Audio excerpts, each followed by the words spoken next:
start, Mr. Valerio Giorgio will attend the webinar maybe a few minutes later. Good afternoon to everyone. First of all, I would like to thank to the participants to this webinar. The Italian Consul, Mr. Valerio, will come in a few minutes. The representative of Fashion Institute, Nicola Guerini, director of Milano Institute, Giovanni Conti, director of the Master in Fashion Direction, and Alberto Saccavini, professor of consulting in sustainability management. I will keep the floor for my introduction. It will be more or less than 5 minutes, then I can give the floor to Mr. Valerio Giorgio, if he's connected, sure. Izmir Italian Chamber of Commerce and Industry has been working in the ready-to-wear industry for more than 15 years. We did in this time many B2B meetings. We participated also in different exhibitions around the world. If you think never as like this moment, we are talking about sustainability fashion. Today is the most important subject in the world about this subject. Consumers increasingly very demanding of longer satisfied with beautiful clothes, garments to wear. They also want to know how the garments are produced and make sure that the way, the times, the places, and the production don't contribute to deteriorating the environment conditions of the planet and also the working condition of the staff who work in that. One of the sectors with the most significant environmental impact is the fashion textile, second only to the petrochemicals, and in fact, in this period is changing course.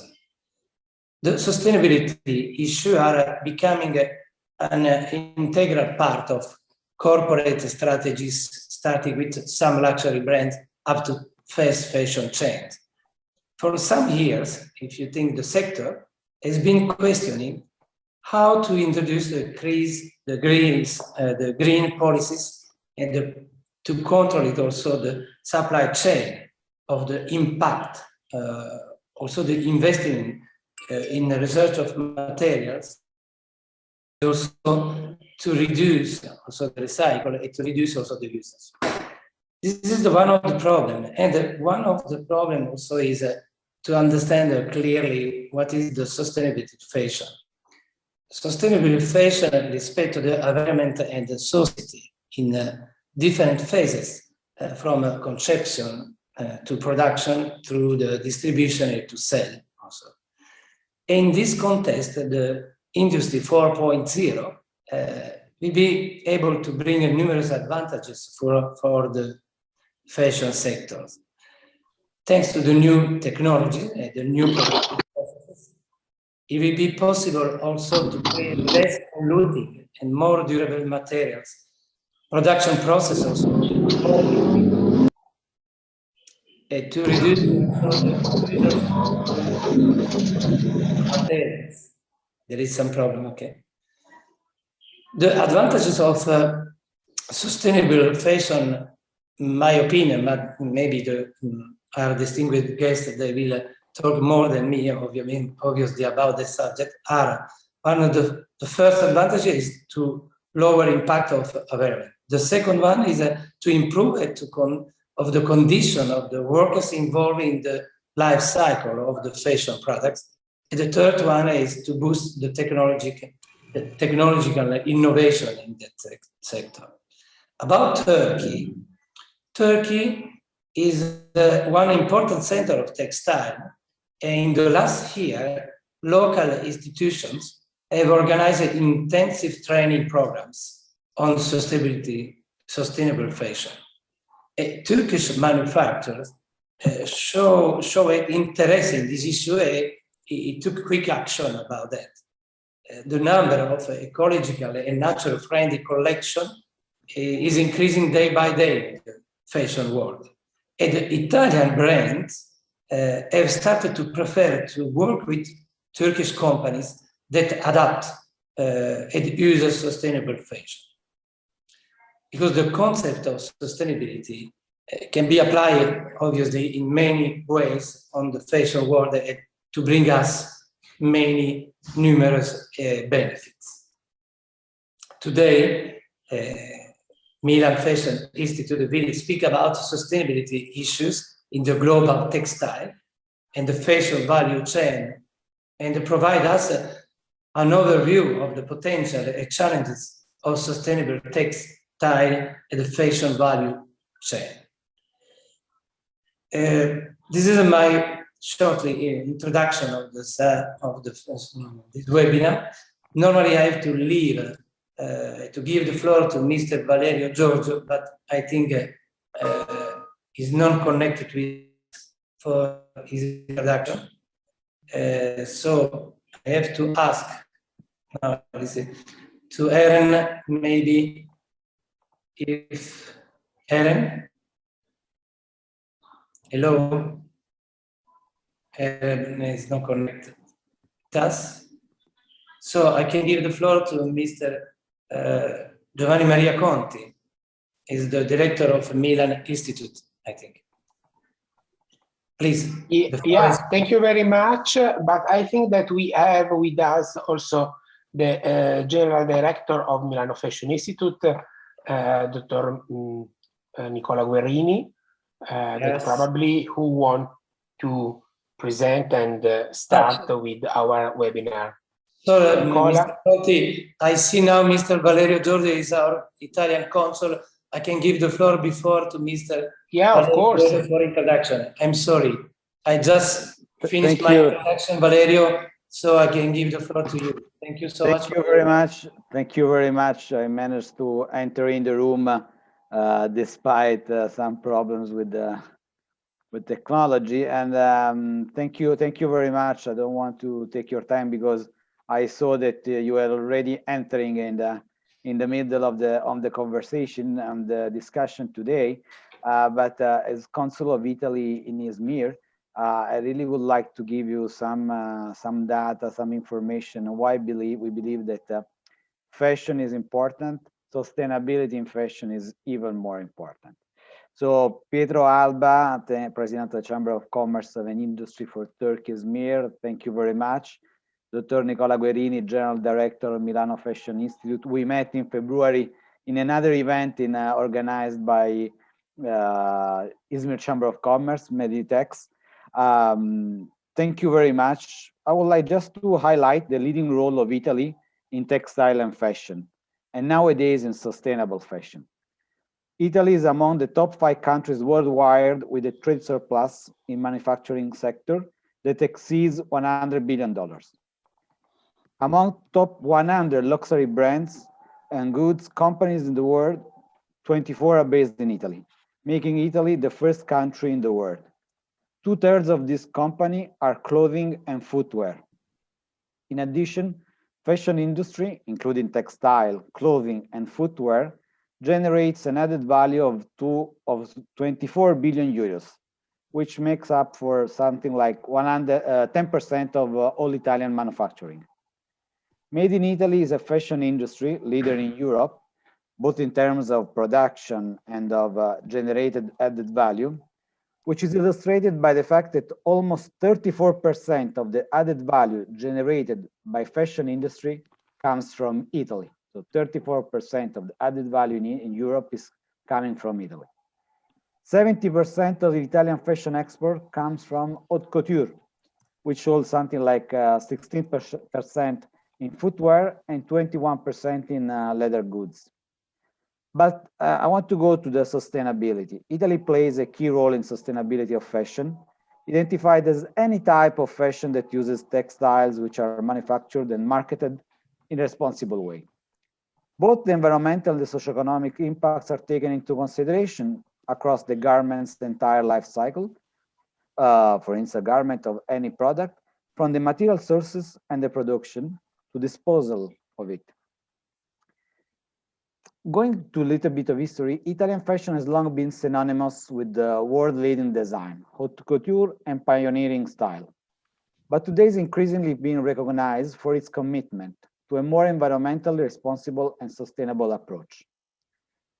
The move has led to greater transparency and focus on green credentials for all processes, from design to manufacture, and to emergence of exciting innovations. Is now being embraced by market insiders and consumers alike, and events such as Green Carpet Fashion Awards, dubbed the Oscar of Fashion, are as fated as more traditional as award events. Italian consumers are willing to choose between cutting-edge fashion and ethical buying, having driven to the move. The result has been a surge of creative innovation across the country, from haute couture to high street. Just to give you some examples, these include new material created from citrus fruit in Sicily, clothes dye manufactured from automotive and aerospace waste products in Turin, nylon made using fishing nets in Trentino, as well as alternatives to the notorious damaging manufacture of denim. Accountability and guarantee of responsible origin in the production chain has become a key concern in the Italian fashion industry, and advanced tech is being used to increase transparency. The rapid progress towards an industry more focused on sustainability has in part been driven by millennials, a generation whose spending is greatly influenced by social responsibility and ethical considerations. A survey led by Statista revealed that 79% of Italian millennials prefer goods from firms whose business model is based on fairness, transparency, honesty, and integrity, while Italian consumers are willing to pay higher prices if they know the materials for their clothes and accessories have been responsibly sourced. Organic cotton, for instance, is 30% more expensive, but more than half of Italian consumers said that the responsible use of raw materials was very important for them. A circular economy, waste management, responsible sourcing, and ethical production chain are all key drivers in the Italian fashion industry currently. The companies leading in the market are increasingly those that track their supply chain, using machine learning to measure the environmental the environmental impact of production and harness renewable energy to power their production. I think that in this moment, it is exciting time for Italian fashion, with innovation driving the industry forward. Green processes, fair labor are taking central stage. And with the shortening supply chain, taking garments from drawing board to catwalk, there is no compromise between green credentials and top quality. From designers to consumers, it is clear that sustainability is in fashion right now. Thank you. Thank you, Mr. Valerio. Then Erin is connected. Yes. Yes, I am. Now we can give floor to the Director General of Milano Fashion Institute, Mr. Nicola Guerini. Thank you very much. Thank you. And my greetings to our consul, Valerio Giorgio. Greetings as well to President Pietro Alba for this very interesting, besides useful, of course, meeting supporting companies. We're talking about fashion sustainability for different reasons. First of all, as our consul stated, it's a matter, of course, of new generations. New generations are asking a change because new generations are nowadays more informed and more aware of how a fashion product is done, but also in terms of their personal interest. What we are in front of is a change of perspective.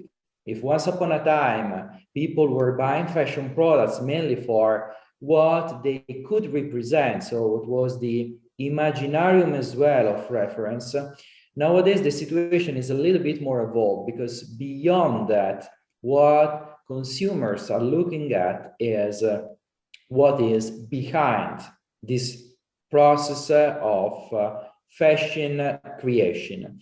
It's a kind of radical revolution, a Copernican revolution, I would say, because becoming more familiar with subjects like circular fashion, ethical fashion, but also what are the practices that permits a fashion product to be on the market, is giving new meaning to the reasons why companies should produce in order to convince a new more sophisticated customer to buy.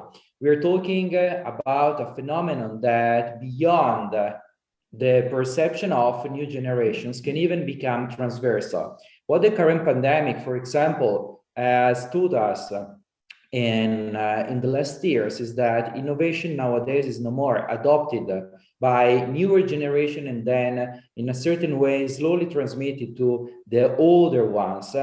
We have seen through technology how radical changes were affecting and were involving as well people from totally different generations. We are in front of a change that probably in the near future will not be driven just by younger people, but will affect even older generations, senior people that in a certain way will evolve the way they are consuming. We are in front exactly of something that is a kind of I would say magical momentum for understanding the need for change. From one side, a customer that is more sophisticated. From the second side, our policymakers. The current situation is giving the opportunity to governments, institutions as well, to support our states, our companies, people, workers. The key driver for that is to understand how to track and to lead the change. If we look, for example, at the Italian situation, what we're seeing right now is a very high attention, first of all, to the future generation. It's not random that even labeling the new programs like Next Generation EU, we are in front of more awareness, transversal awareness inside even institutions and governments that are moving the opportunity of action from voluntary basis. That was something that, for example, we have seen through the fashion pacts that was presented even for fashion sustainability some years ago during the G7, now moving into something that can be regulatory and mandatory to proceed on. Third element, third ingredient of, let's say, this recipe, technology and innovation. Nowadays, we're living in a society in which blockchain is radically changing step by step the opportunity by which companies are interacting even with consumers. An example, even on sustainability, is a consortium on a blockchain. It's called Aura, that has been created by some leading groups. Why? In order to make accessible the history of a product, in order to track partner relationship, and in order to enhance product traceability. I do believe that in the future, this will be something that will not be like a surplus, so like something that is not a requirement by the customer. Probably the requirement will ask us to do that, as well as maybe policymaker with some new regulation in order to understand what is the real impact and the real cost of any product that is offered.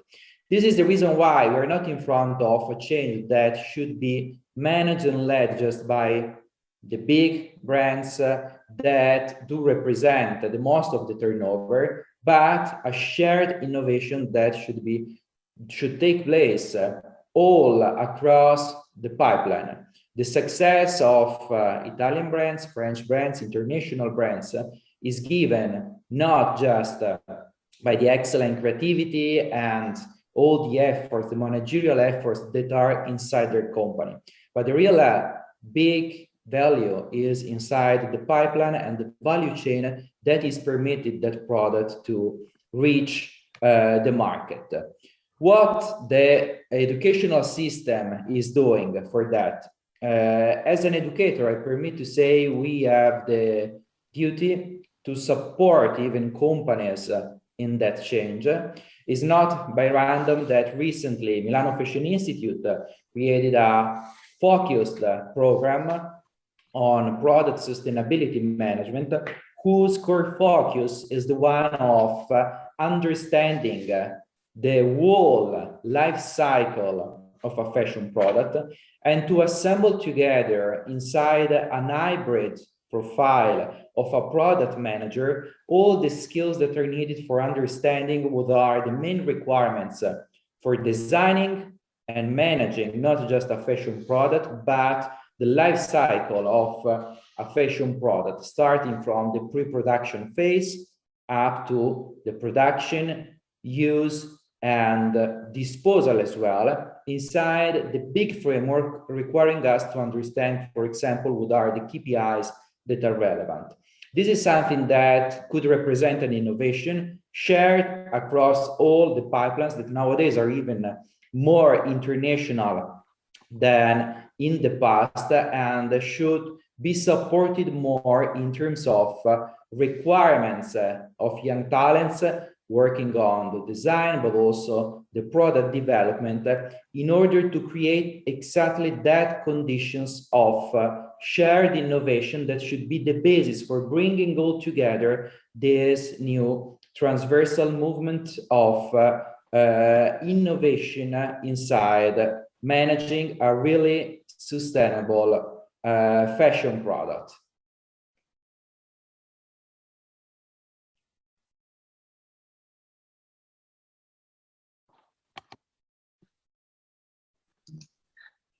Aaron, thank you, Mr. Nicola Guerini. Thank you. Thank you very much, Mr. Guerini.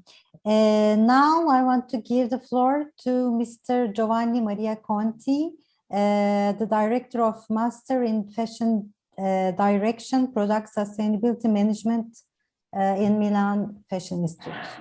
Thank you very much. Thank you very much to invite us at this important webinar. Thank you, Pietro Alba, and His Excellency Consul of Italy in Izmir, Valerio Giorgio, and of course, MFI to invite us. I want to share with you just something that can help us just to understand what we are making in Milano Fashion Institute as professor, but of course as a researcher and designer in Italy. I'm here to be. I'm very happy to be here with my friends and colleague Alberto Saccavini, expert, Italian expert, consultant, and of course professor in Milano Fashion Institute, and we try to speak with us and with you about, of course, redesign a new product service process meta system. And we discuss, of course, the case of Italian fashion and textile company. First of all, is important to discuss about what it is fashion today for us.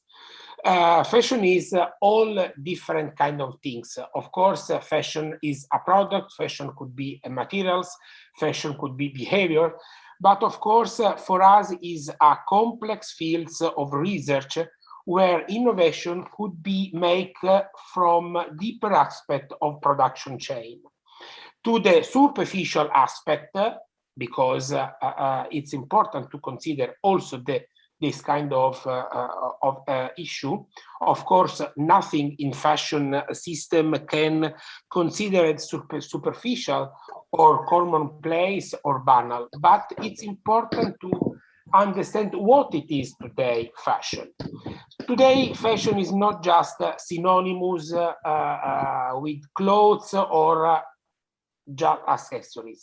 In my point of view, fashion is an important part of the evolution of the culture of a given context.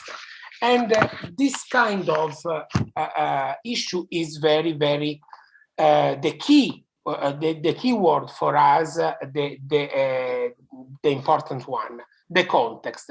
What we are succeed, what we can observe here in Italy, of course, is one of the possible and interesting place where it's possible to study, research, and focused on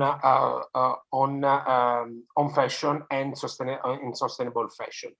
The cultural context today is crucial because if absurdly global fashion does not exist, there is instead a global issue that impact on different culture, and it is precisely sustainability. So what is sustainability? Sustainability and overall how it's impacting redesign in fashion sector. In the following slide, we can observe just general consideration firstly, and then with Alberto just to go deeper about something that we are observing here in Italy. Of course, we know that sustainability is an environmental and economic science. It's something that improves the quality of human life while living within the caring capacity of supporting ecosystem, and refers, and we can talk about sustainability like an environmental problem, like an economical problem, like a society problem, and of course, like cultural problem.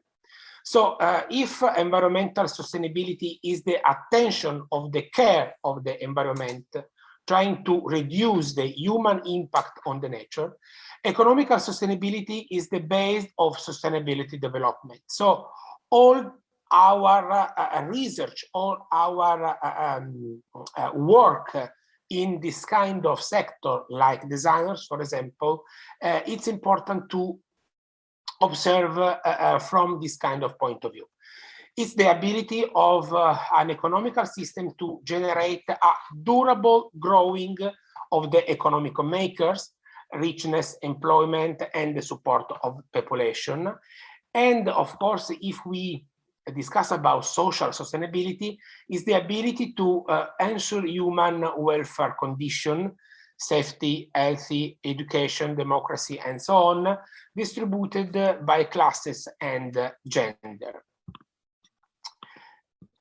About cultural sustainability, for me, for us, it's very, very important because it's the key about, as I said, about our discussion today. That's we can see cultural sustainability. For me, is to survive, fashion must recover its function and respond, first of all, to the needs of the public, of the people in real life, and it must to do by abandoning personalism. So it's important to reconsider this kind of impact in our society. From 2019, when Fashion Pact was signed, Fashion Pact is the most important document that different important international company sign just to give them a sort of common ideas about sustainable procedures in the market. In the Fashion Pact, the industry must begin to produce more responsibility, and to do this, it needs to be cooperative in finding, sharing solution. So this is important to understand that today, what we can observe in Italy could be a sort of impact in other kind of places, and vice versa. Quality must be a key factor, because today the quality of material, the quality of the product, the quality of the manufacturers is very, very important. And fashion can serve as a catalyst of renovation if it's able to realign itself to people's real need. Another important issue that we can consider is the rule of consumer. The consumer has ever accepted mass fashion to realize new product in a continuous stream. It was the manufacturers who generate its solution. Now we need to start a process of re-education so that consumers understand that if we want to think to be done more responsibility and consciously, we buying less and better, and we buying product made with the process that minimize environmental impact. So for us as a professor, as designers, as educator, what is sustainability? Sustainability is a sort of most important approach to the design. What we design and put on the market, removing and embedded obsolescence that comes from adapting a model made up of products focused on current trends, doing that as a responsible business, but also by consumer demand. Total circularity is a challenge, and it's an important challenge. If we do not want the circular economy to remain an abstract concept, we have to start with design, not only in the selection of recycled material, but in design of how material can be separated and reused at the end of the product's life, including packaging, tags, display, wrapping, and so on. The ability of the brand to stay on the market will depend on innovation, and which kind of innovation is the key. Sustainability requires investment, and therefore initially also some rebalancing in cost and pricing. If there is one thing this crisis as pandemic has taught us, it is the rediscovery of values, solidarity, and authenticity. This will require a transition from egocentric to eco-centric vision, policies, and practice. So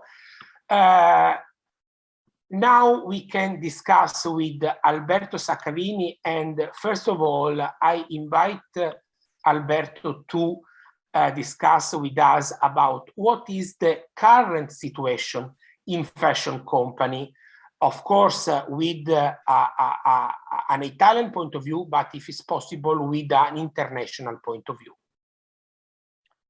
Well, good afternoon, everybody. I want to thank Professor Giovanni Maria Conti for having invited me, Milano Fashion Institute, the Council, the Chamber of Commerce, and everyone that has made this event possible. So my role today is a bit of trying to be the bridge, you know, in between the academia and the companies. And this is actually what I do beside, even when teaching. Giovanni is always asking me, talk about the companies, because at the end, no, Giovanni knows this better than me. A brand can take very, very challenging decisions for themselves, deciding that they want to reach very high goals and standards in sustainability, driven by, I don't know, their own ethics. I'm just thinking about, I don't know, Stella McCartney kind of approach to ethics, you know, the most that what Stella McCartney brand does comes directly from the ethics of the designer herself. But if this approach, these goals that they want to reach they are not met by the industry, they will just remain as goals far there, almost as an utopia somehow. While down in the ground, the companies are actually extremely active in proposing and innovating, as we have been saying already today, that innovation is crucial. So what is the situation? The situation is that the attention to sustainability has increased dramatically in this very last few years, very few years. We're talking about something, as I always say at the students at the Milano Fashion Institute, it's very hard to give you bibliography on this subject, because the books will be written in 10 years about what we have been doing yesterday. Just mentioning one thing that was said just before by Giovanni about the sharing of knowledge. Just yesterday, there was a very interesting news about two companies. I mean, a fiber producer and a dyes producer, that they have developed a technology that will help to reduce heavily in the dyeing of cotton, the use of water, energy, and of the dyes themselves. And they have made it open source. Just to say that a lot of things are happening, and most of the times are actually happening at the ground level. So where the companies they lay. Nevertheless, fashion, and especially the two extremes of the market, so the luxury brands on one hand and the fast fashion brands, are the two entities that are pushing the most towards sustainability today, requesting to their suppliers to not only, as the Fashion Pact has taught us, to have some vision, but also to have very concrete steps and very concrete approaches.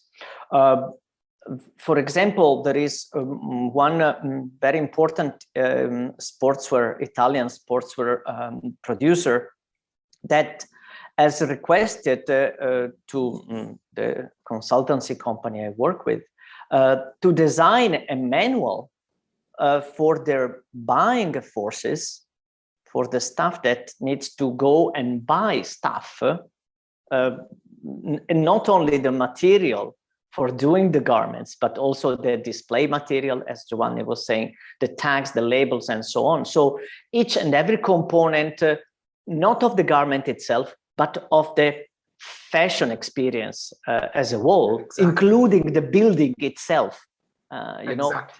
And to help them to design a manual with the tips and informations for the buyers to be able to translate the sustainability vision of the brand into something concrete and appropriate questions for the supply chain, because we cannot ask very often, and I'm sure many in the audience will have this experience. There is a buyer from a company, from a brand that comes and say, do you have something sustainable? Unfortunately, this is a praxis that is happening, and it puts in difficulty the supplier. The difficulty comes in two senses. Sometimes even the supplier is not very much into this subject as yet. So they are just maybe starting their journey into sustainability. And so they would not exactly know how to answer. Or many others, they have done a lot. So they are very deep into this subject, and asking something sustainable, it is completely without any meaning, if not explained much further. So what is happening? It is a bit of everything throughout the supply chain.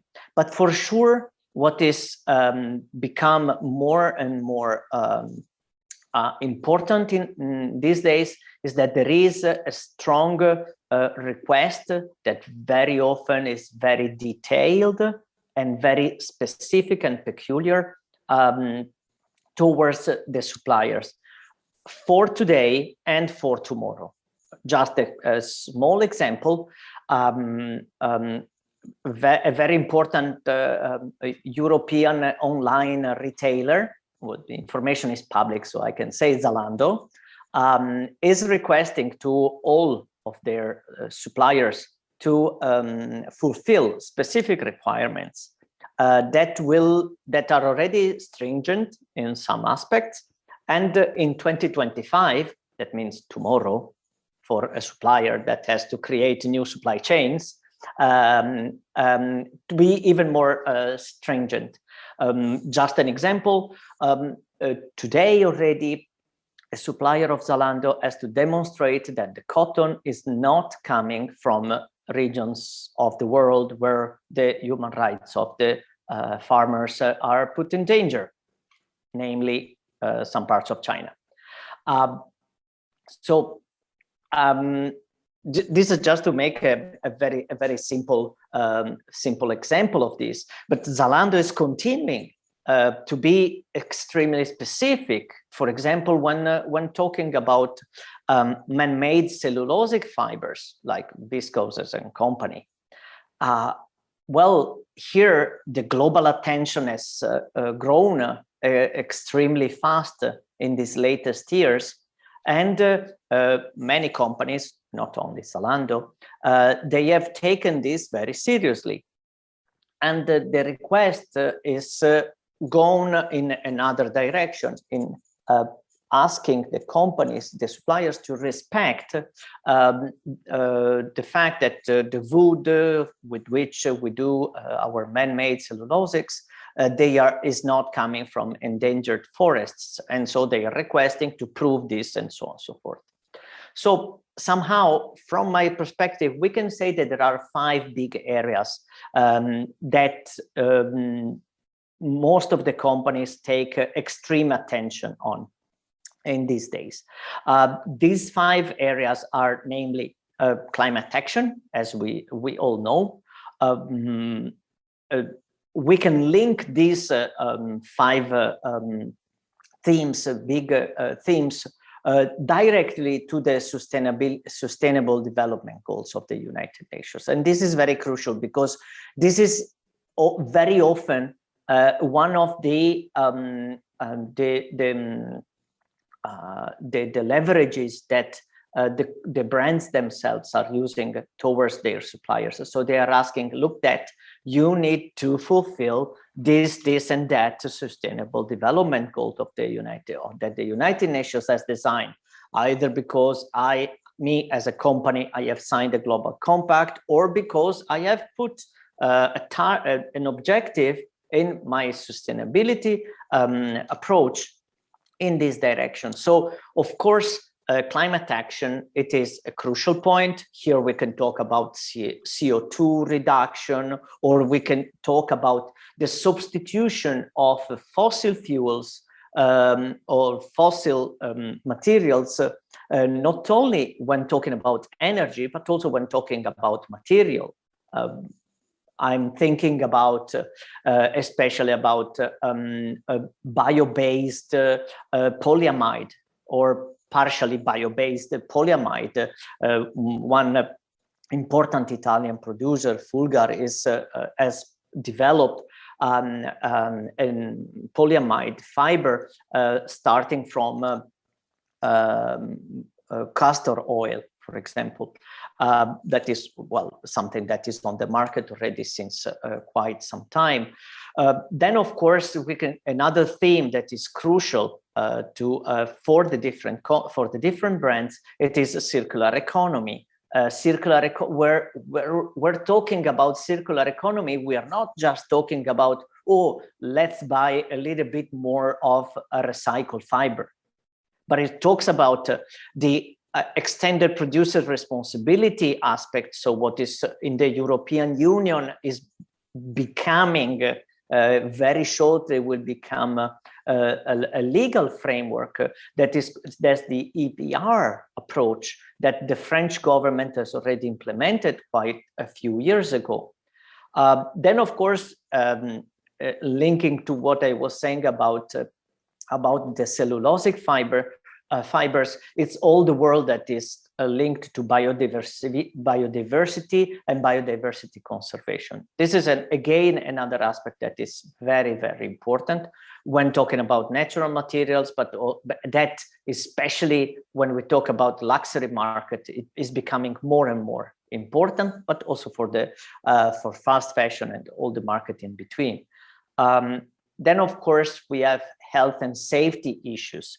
That is very much linked not only to working conditions, that is another aspect, more linked to the social aspect of it, but I'm thinking very strongly about the chemical aspect of fashion. We know that fashion can be very heavy on the environment, especially on the chemical side. So these 5 aspects to me that are balanced in very different ways. So there are some international brands and fashion groups that they weight differently these 5 aspects. For example, I don't know, when I'm thinking about Gucci, for example, just talking about one of the Italian brands that is part of the Kering group, we know very well that they have quite a strong approach towards sustainability, but for example, in these very days, they concentrate on most of these aspects, but not very, very strongly on circular economy. For other companies, they might concentrate more on water and biodiversity, for example, while others, they might concentrate more on the social aspect of it. So what is happening is that everything is important, but it is very important to look at what it is today the most important thing for your client, and always looking at the supply chain point of view towards the sustainability. So when a company needs to design and decide which actions to take, there is a need of taking into consideration sustainability as a whole, but the specifics of what sustainability means today for the different clients. Yeah, of course, and I want to highlight the issue of sustainability in fashion has been today at the center of the world discussions, of course. And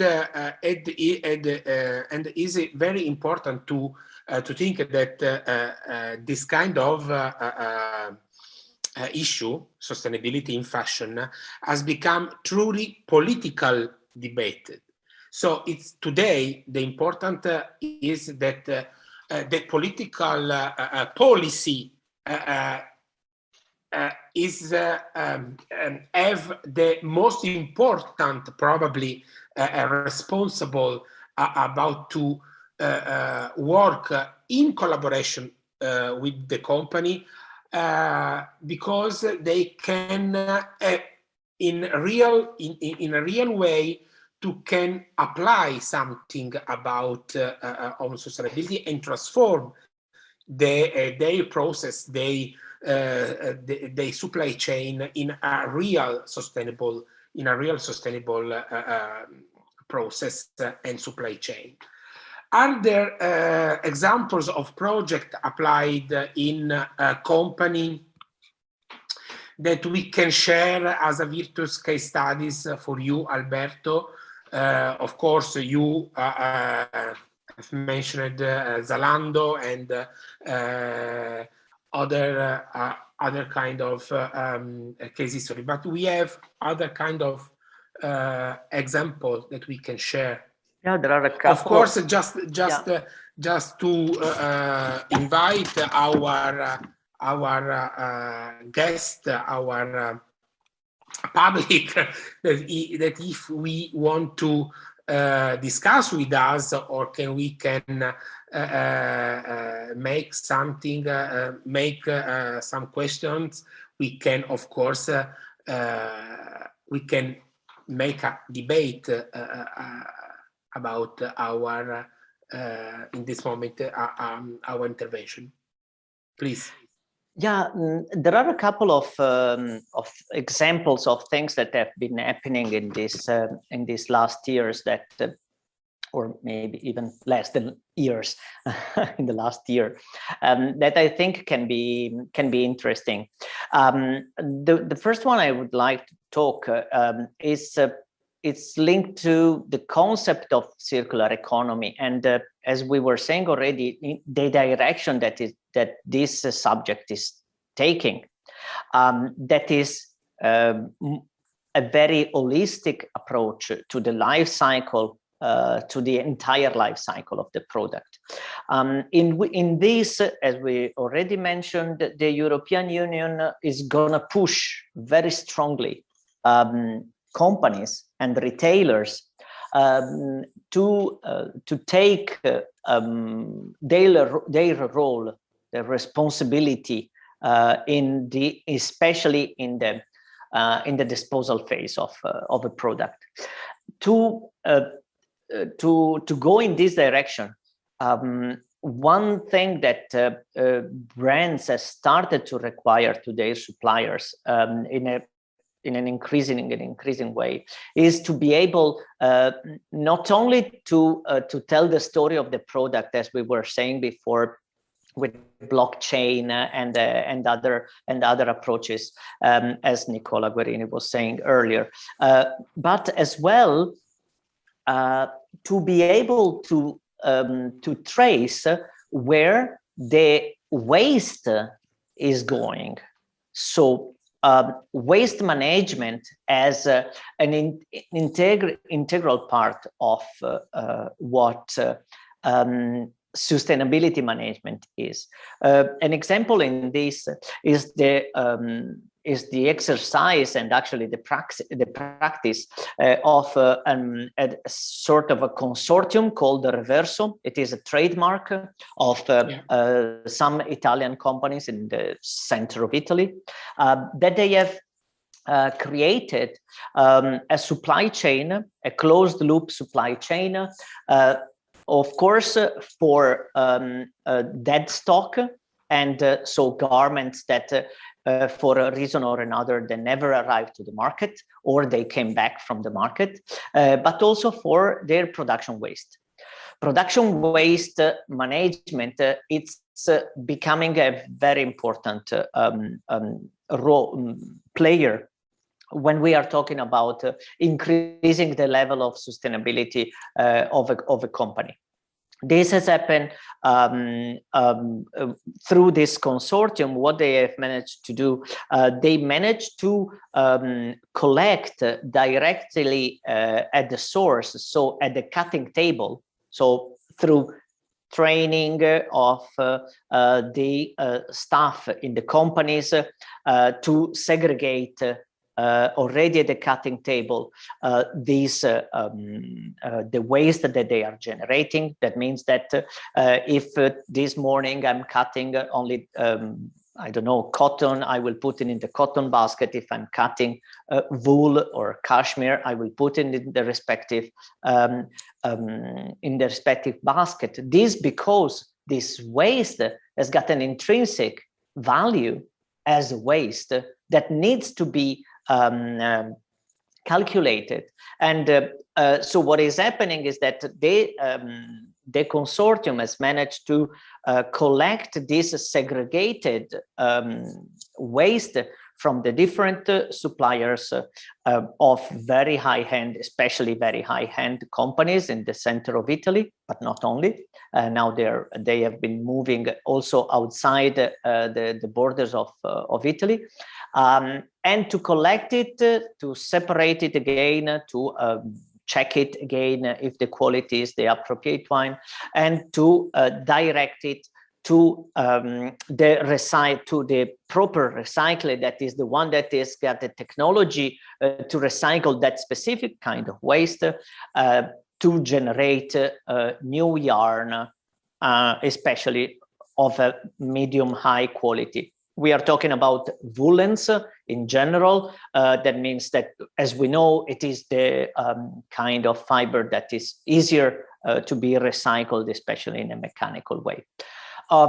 This is, to me, this is a very good example of an integrated supply chain that manages to create a real closed loop. And this is very important for another reason as well, because it is greenwashing proof. And this is another. It's the big issue. It's a big issue today. So I was reading earlier today that there is a new report that highlights the 5 reasons why using recycled polyester from PET bottles, it is not a sustainable practice. Because bottles, to become a yarn, we know they are downcycled. They will never become either a yarn and for sure not a bottle anymore. So it is something that exists, is there, but if we would look from a very more holistic point of view, we should say that bottles need to become new bottles and not a yarn because of this, if we want to keep it in a circular loop. Another example that I think is very interesting is the approach of an Italian manufacturer, an Italian knitwear manufacturer that has done what I was saying before, has taken the priorities of its major clients, has translated them into actual requests that could, or they were already coming or could come from this supply, from these clients, and it translated it into a ranking, somehow of a ranking system for their suppliers.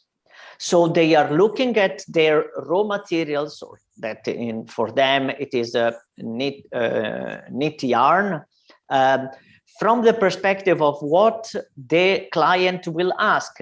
So and they are trying to create something that they call an atlas of sustainable yarns, of sustainability in yarns, to try to understand which will be the yarns that might be the most requested by their clients, or the ones that will fulfill the requests in the terms of sustainability of their clients.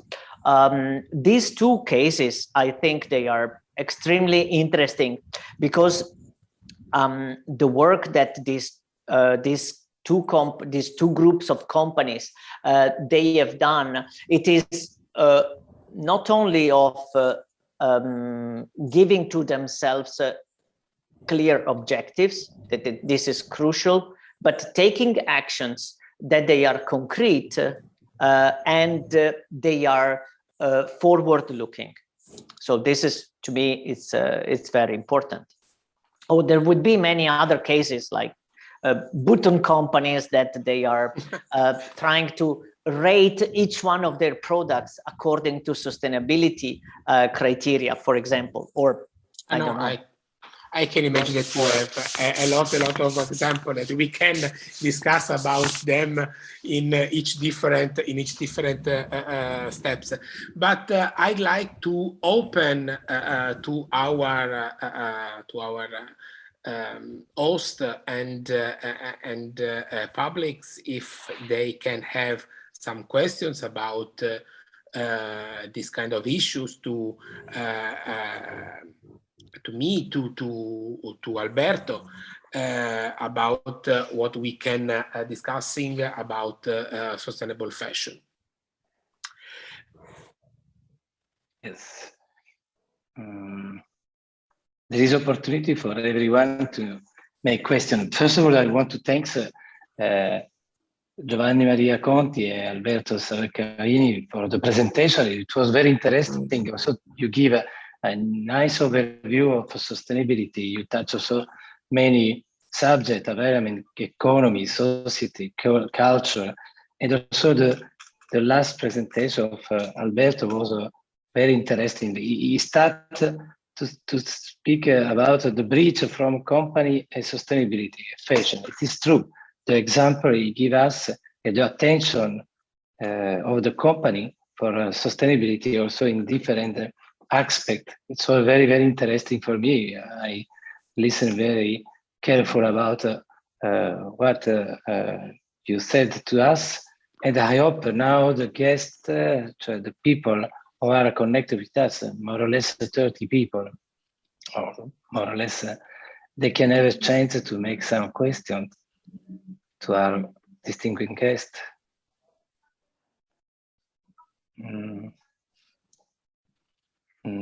Maybe Hande Anel, I see. Do you have some question? Actually, first of all, thank you very much. It was really useful brief for us. We are a garment producer, and we are also facing the sustainable and recycle interest demand very highly recently, 2-3 years, as you said. This may not be a question, but our concern is, to adjust this sustainable service. Our fabric mills are also ready, and we offer, because they ask like recycle, sustainability, but we don't get the support from the customers, the same support for the pricings, for the minimum issues, because this is like a process that makes us the minimums higher. And in textiles we go by salesman samples, and it's like maybe we do 25 pieces in each color for the salesman samples. And when we tell this to our customers, they want also to make the salesman samples the sustainable fabrics and the yarns, which is logically a good and logical request. But then in that return, not get this service from our mill. So, we really need to have a balance for the minimum issue and also the price increase. And we feel a little bit like, we are the only one to get the burden on our shoulders. So do you believe when will be ready that the consumers and our customers give the value and understandability that we are trying to give this service, but this is something that increase the value, but also those issues about pricings and the minimum? Maybe you're not the right people to ask. Sorry, but no, if I may, I what can I say? I totally agree, and I share 100% of what you said, because I don't know if it helps, but you're not the only one in this situation. It is a very common condition. And I think I don't have an answer to this, and I cannot tell you tomorrow you will get more better requests or with a better understanding of what there is behind.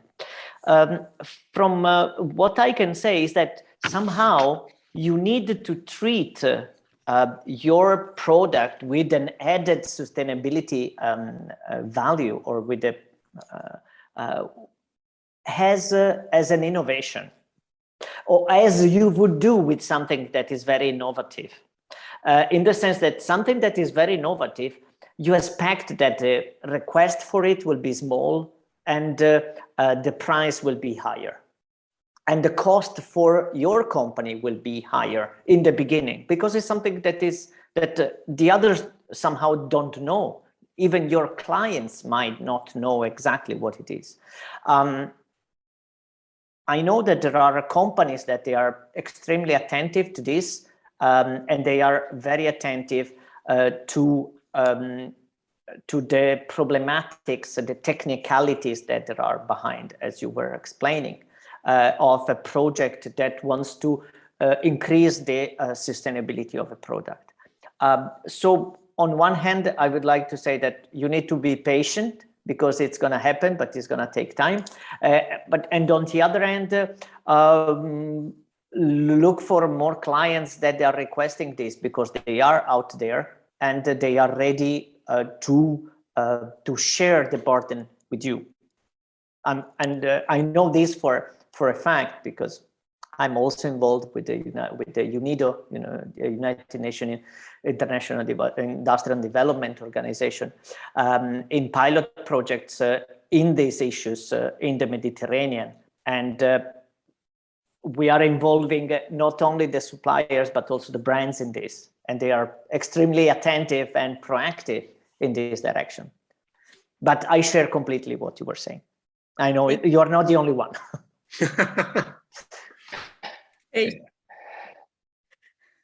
Okay. There is another question. I see Simcha. Yes. The microphone. Switch on the microphone. The microphone. No, you have to open the. Thank you. No, we still can't. No, we don't hear you. Still not. We don't hear you. Now? Yes. Yes. Yeah. Okay, I took out the earphones. Okay, this is Simge Gediz. I am academic coordinator in LaSalle College, Istanbul campus, and also lecturing in University of Marmara for fashion design and fashion management departments. And I in spring 21, as Istanbul campus, we started lecturing principles of sustainable design. And we were the second one. Vancouver and Montreal campuses were one term earlier than us. So in my professional career, I spent 21 years in the industry as a buyer, buying manager, collection coordinator, etc. And we were maybe 10 years ago, we were just started hearing about the recycled fibers and sustainable designs or recycles, etc. And in the meantime, after I became a lecturer, we had too many brainstorms and we had too many projects during in our school with our students. But I think what so many of us forget or perhaps don't realize is that sustainability is not just about using bamboo-based fibers and slapping term sustainable on the hang tag. True sustainability comes when the entire supply chain of that bamboo is sustainable. When we first started to use organic cottons, we were there, started discussing about the entire chain of that cotton production, harvesting, etc. But nobody was even close to that. After a while, better cotton came in our world. And after a while, especially with the pandemic situation, the peak went up.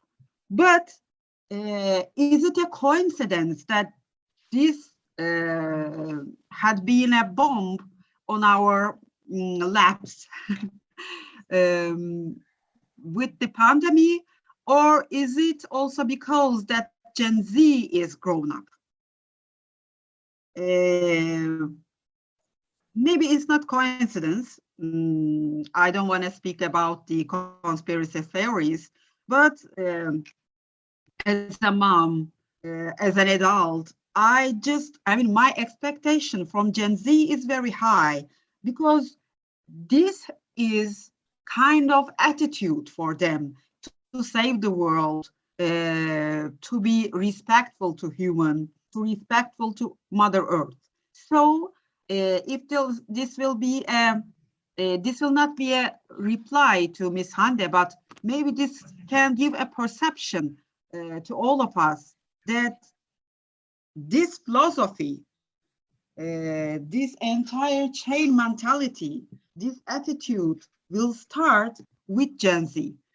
As long as Gen Z gets grown up more and the adults and they take more roles, bigger roles in life, real life, this will be an opportunity to see the real consumer, real sustainable minded consumer, so that the companies will be taking more responsibility in the sustainable production.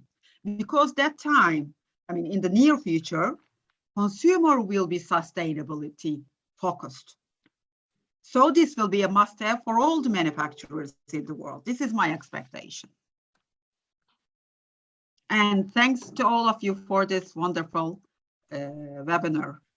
And this was my comment, and I just wanted to share this with you. Thank you.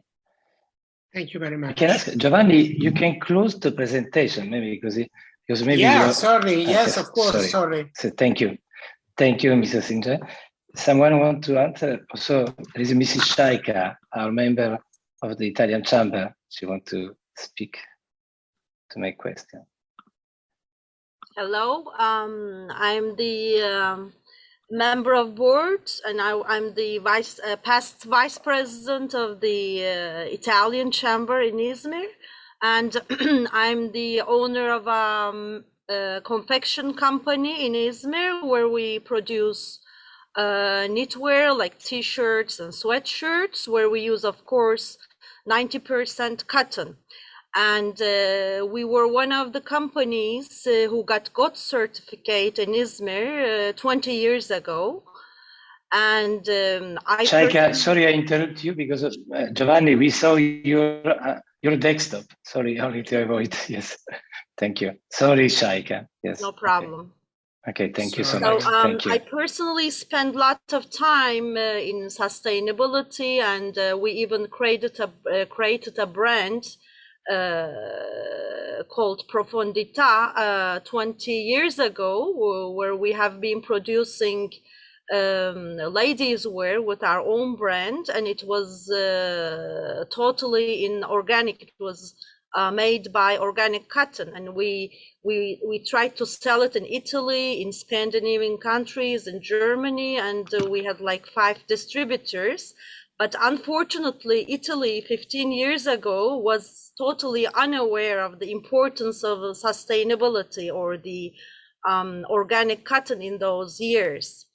And at that time, actually, Italy was our main export market. It was like 80% of our production export was going into Italy, and 20% to other countries. So here, as a manufacturer, as a very old manufacturer, I want to make a comparison between the Italian market or Italian market's point of view to sustainability with comparison to Scandinavian and Northern Europe countries, actually. And what I have realized is that, as I think it was Alberto or Giovanni who said, sustainability is a lifestyle. And as you know, in Scandinavian countries and in North European countries, sustainability is really, really a lifestyle. It's not only in fashion, it's not only in garments. You know, they have completely a different way of fashion, very minimalistic than Italian and French designs. And their personality, I mean, the way they live life, or the way they grew up their children is totally organic. I mean, like you can easily find an organic hairdresser. I mean, like in most of the houses in Scandinavia, people are only using organic detergents, organic washing elements, or I mean, everything is organic. But that was, I mean, they have started living this lifestyle many, many years ago. I mean, it's not only Italy, of course, but they were always head of the Mediterranean countries. So I believe if we want to spread out to sustainability, I mean, of course, Turkey or Spain, or I mean, most of the Mediterranean countries, we all have the same lifestyles, but I believe sustainability starts by changing our lifestyles. First of all, I mean, we have to teach, or we have to grow our children, you know, how to save from toothpaste, or how to save the water consumption. And then fashion or sustainability in fashion will be maybe the fifth step, although I'm in the fashion industry.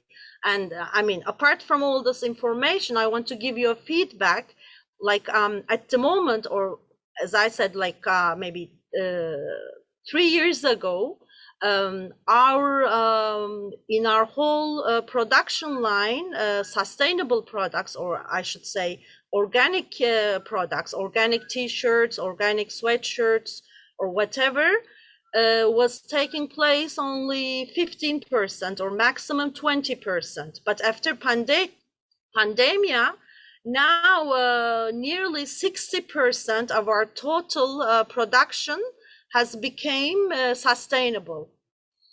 And you know, that's something very, very important, because after or during pandemia or after pandemia, and due to climate change, people have really realized how important it is to reuse the old t-shirts, or to upcycle or downcycle their current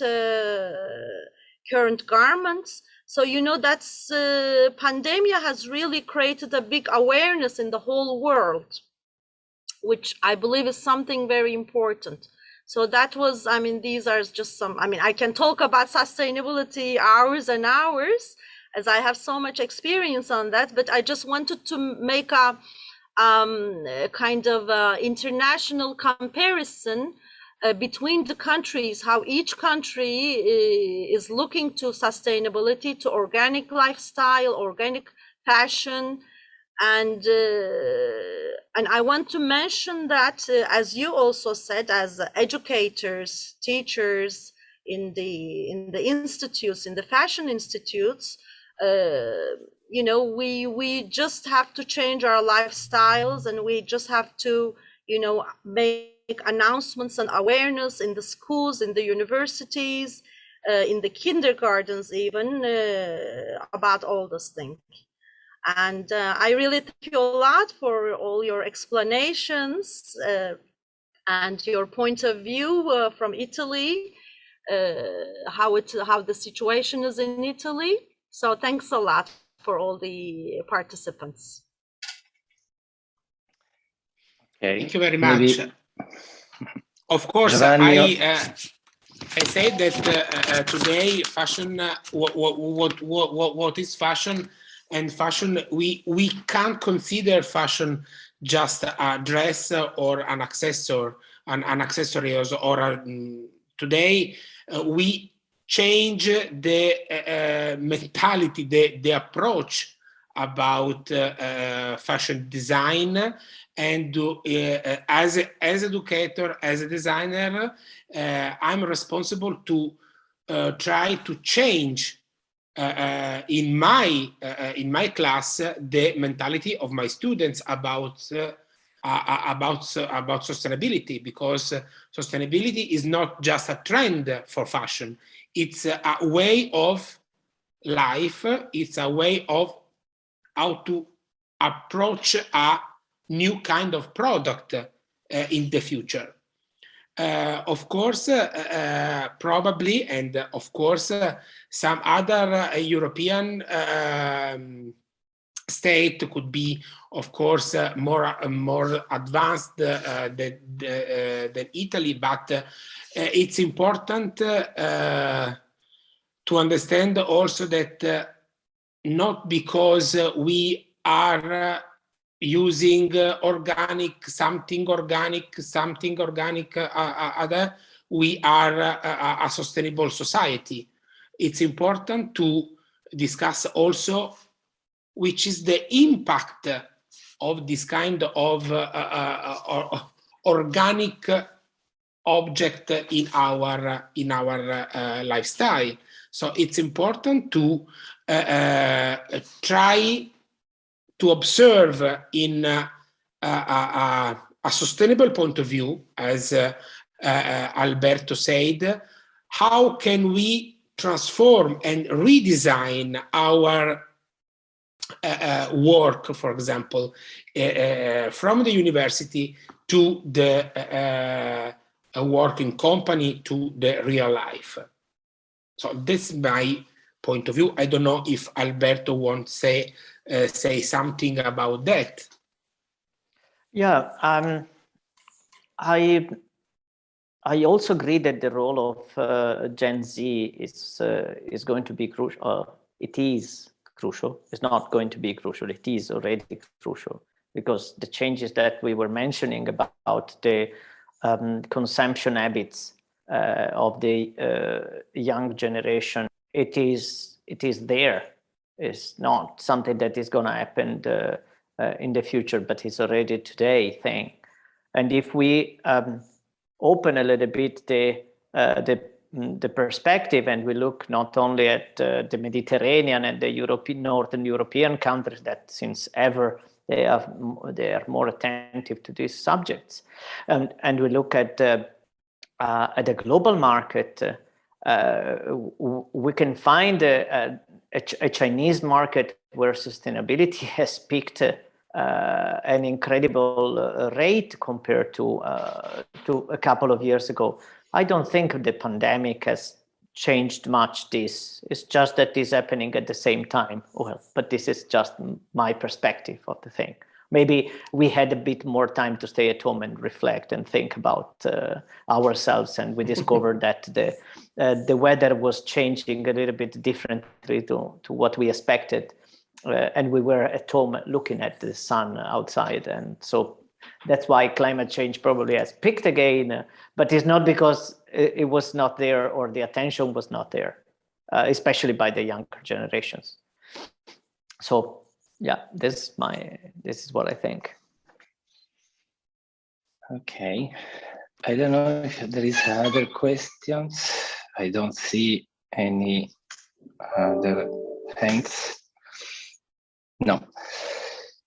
Okay, so I think I want to thanks to all the participants, and especially Mr. Nicola Guerrini, Giovanni Conti, and Alberto Cercavini for a very interesting presentation. Also, your speech was very, very interesting for us, and also for all the people who are connected with us. Obviously, I thanks Mr. Valerio Giorgio, our Italian consul, to participate with us in this very interesting webinar, like Mrs. Shaika said, and Mrs. Santi, thanks also. That's all. I think it was very interesting for everyone. I hope we can make maybe some other webinar like that maybe later in next year, maybe. Why not, to make an update of some information. Alberto said is moving very quickly. Everything is moving. You speak about books, you present one books, but everything is changing in very short time. Also, sustainable fashion is a very interesting. In this period, everyone speak about sustainability. I mean, it's very important for everyone in the society, in the culture, in all ambient. Thanks also to Erna, our General Secretary, who is the who really organized this kind of meeting, a webinar. And I wish you all of you a nice afternoon. Okay. Thank you so much. Thank you so much, everyone. Thank you very much. Thank you. Thank you for your Bye-bye. presentation. Bye. Bye. Thank you. Thank you very much. Thank you.